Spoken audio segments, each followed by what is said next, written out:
सयानी घोष के साथ टीएमसी में 20 सांसदों की वापसी, भारतीय जनता पार्टी का प्लान फेल।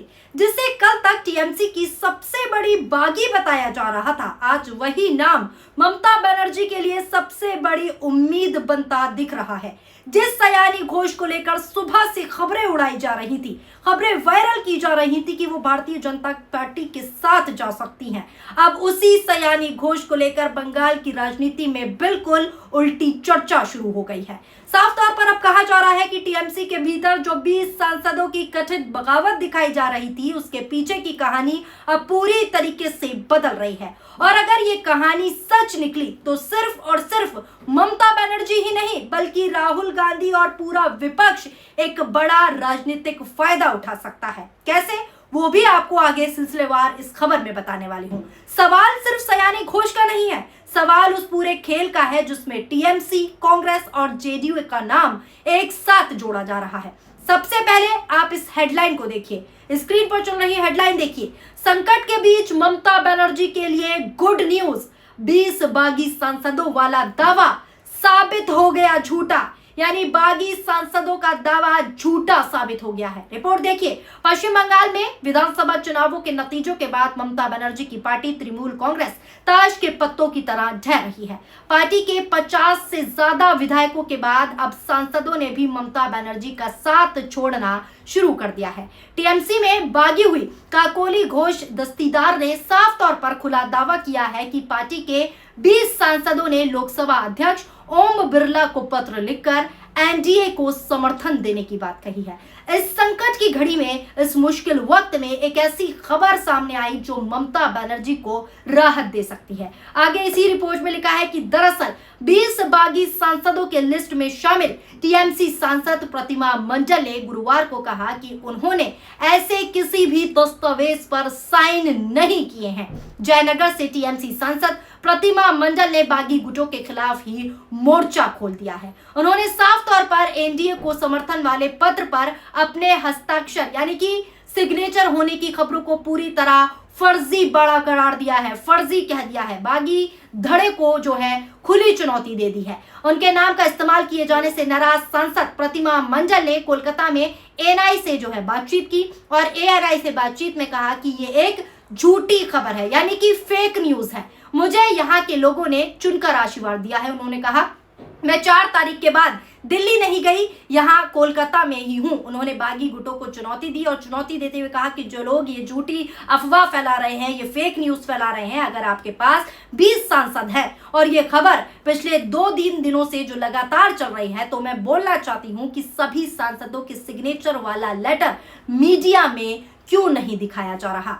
अगर ये खबर सच्ची है तो वो सिग्नेचर वाला लेटर सबके सामने पेश कीजिए। क्यों उस लेटर को दिखाकर साबित नहीं कर रहे कि उसमें मेरा नाम है या नहीं। मेरे लोगों को धोखा मत दीजिए। मैं लोगों के जनादेश का सम्मान करती हूँ और 2029 तक यही रहूंगी। ये स्टेटमेंट, ये बयान साफ तौर पर दे दिया गया। दोस्तों, पिछले कुछ दिनों से बंगाल की राजनीति में एक ही चर्चा थी कि टीएमसी के करीब 20 सांसद ममता बनर्जी से नाराज हैं। कुछ रिपोर्ट्स में ये तक कह दिया गया, ये तक दावा कर दिया गया कि इन सांसदों का एक गुट लोकसभा में अलग पहचान चाहता है और भविष्य में बीजेपी को समर्थन देने पर विचार कर सकता है। इसी कथित सूची में जादवपुर सांसद सयानी घोष का नाम भी सामने आया।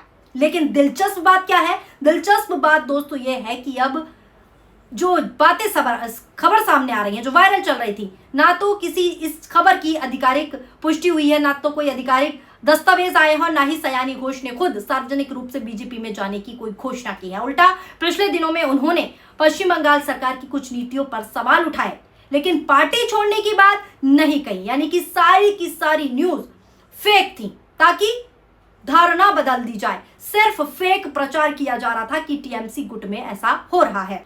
तो दोस्तों, जो बागी विधायक के दावे वाली खबरें चल रही थी, जो लिस्ट में आपको दिखा रही हूँ, ये सब झूठी निकली। यहीं से पूरा राजनीतिक गणित बदल जाता है, क्योंकि जिस सयानी घोष को टीएमसी का भविष्य माना जाता था, जिस नेता को ममता बनर्जी ने चुनाव हारने के बाद भी यूथ विंग की जिम्मेदारी दी, जिस चेहरे को पार्टी ने युवा नेतृत्व के तौर पर आगे बढ़ाया, प्रमोट किया, क्या वो इतनी आसानी से पार्टी छोड़ देंगी?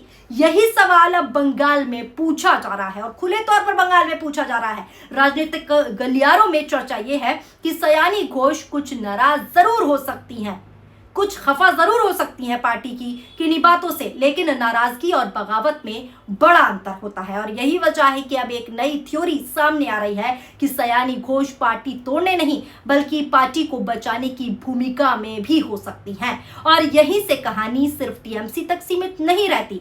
दिल्ली में जो है दोस्तों, इंडिया गठबंधन की बैठक के बाद कांग्रेस की सक्रियता अचानक बढ़ गई है। आपको बता दूं, आपको भी मैंने लगातार खबरें दिखाई कि इंडिया गठबंधन की मीटिंग में क्या कुछ हुआ। इसी बीच मल्लिकार्जुन खड़गे लगातार विपक्षी दलों के नेताओं से संपर्क में हैं। राहुल गांधी भी अलग अलग क्षेत्रीय दलों के नेताओं के साथ संवाद बढ़ा रहे हैं। ऐसे में ये चर्चा तेज हो गई है कि अगर टीएमसी के भीतर असंतोष है तो उसका फायदा बीजेपी नहीं बल्कि कांग्रेस लेने की कोशिश कर रही है। इसलिए कांग्रेस की सक्रियता पूरी तरीके से साफ दिख रही है और विपक्ष को यह समझ आ गया है कि एकजुटता दिखानी होगी। यही कारण है क्योंकि कुछ राजनीतिक सूत्र ये दावा कर रहे हैं कि टीएमसी के भीतर जो सांसद नाराज बताए जा रहे थे उनमें से कोई जो है कई बीजेपी की बजाय विपक्षी खेमे के साथ रहने के पक्ष में है। हालांकि इसकी कोई आधिकारिक पुष्टि नहीं है, लेकिन राजनीतिक चर्चाओं में ये बात जरूर घूम रही है कि बंगाल में भारतीय जनता पार्टी की बढ़ती ताकत को देखते हुए कई सांसद अपने राजनीतिक भविष्य का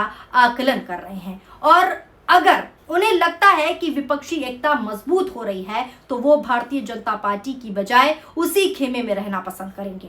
इसीलिए कुछ लोग जो हैं अब ये कह रहे हैं कि सयानी घोष बगावत की नेता नहीं, सयानी घोष पार्टी से बगावत नहीं करेंगी, गद्दारी नहीं करेंगी, बल्कि वापसी की कड़ी बन सकती हैं। ऐसी चर्चाएं चल रही है। अब बात करते हैं जेडीयू की। सोशल मीडिया और राजनीतिक चर्चाओं में ये दावा भी किया जा रहा है कि जेडीयू के भीतर कुछ नेता मौजूदा हालत से खुश नहीं है। साफ तौर पर कहा जा रहा है परिस्थितियां देखते हुए कि नीतीश कुमार के पुराने सहयोगियों का एक वर्ग पार्टी की दिशा को लेकर सवाल उठा रहा है। लेकिन यहाँ एक बात साफ जो है समझना जरूरी है कि अभी तक ऐसा कोई आधिकारिक दस्तावेज, बयान या फिर विश्वसनीय रिपोर्ट जो है सामने नहीं आई है जो ये साबित करे कि जेडीयू राहुल गांधी के साथ जाने की तैयारी में है। अटकलें हैं, संभावनाएं हैं, संकेत दिए जा रहे हैं और ये चलता रहता है। फिर भी राजनीति में दोस्तों संकेत बहुत मायने रखते हैं। हाल ही में जेडीयू नेताओं के कुछ बयानों को लेकर चर्चाएं हुई।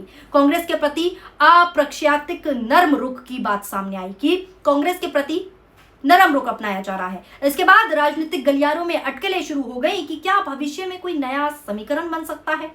हालांकि फिलहाल जेडीयू एनडीए का हिस्सा है और कोई भी औपचारिक बदलाव दिखाई नहीं दे रहा, लेकिन अटकलें और संकेत राजनीति में मायने रखते हैं। लेकिन विपक्षी दल ये संदेश जरूर देना चाहता है कि 2029 की लड़ाई के लिए जमीन अभी से तैयार की जा रही है। 2029 का रोड मैप अभी से जो है बिछाया जा रहा है। इसी बीच ट्वीट भी वायरल हो रहे हैं, जरा इस ट्वीट पर नजर डालिए।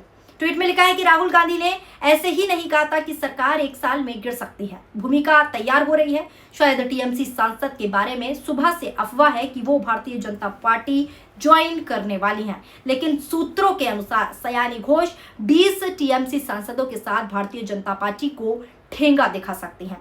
खबर आ रही है कि टीएमसी के कांग्रेस में विलय के दिख रहे आसार के साथ 20 सांसद कांग्रेस में शामिल हो सकते हैं। नीतीश को हटाए जाने से नाराज जेडीयू अंदर ही अंदर राहुल गांधी से संपर्क की कोशिश में है। लोकसभा गणित के अनुसार की बात करें तो लोकसभा गणित के अनुसार भारतीय जनता पार्टी के पास पूर्ण बहुमत नहीं है, वो बैसाखी पर है। अगर राहुल का ये दाव सफल रहा तो खेला होबे। तब तक सयानी घोष के भारतीय जनता पार्टी में जाने की खबर सुनकर मजे लेते रहिए, यानी सारी खबरें फेक हैं तो मजे लीजिए। अब दोस्तों इस समय सबसे बड़ा सवाल यही है कि क्या टीएमसी के कथित 20 सांसद वास्तव में बागी हैं या फिर ये पूरा मामला राजनीतिक दबाव की एक रणनीति है। और सवाल यह भी है कि क्या सयानी घोष सचमुच ममता बनर्जी से दूर जा रही हैं या फिर वो टीएमसी को टूटने से बचाने की कोशिश कर रही हैं, मजबूत करने की कोशिश कर रही है। और क्या विपक्ष धीरे धीरे ऐसा माहौल बना रहा है, ऐसा माहौल क्रिएट कर रहा है जिससे भारतीय जनता पार्टी की सहयोगी पार्टी के भीतर भी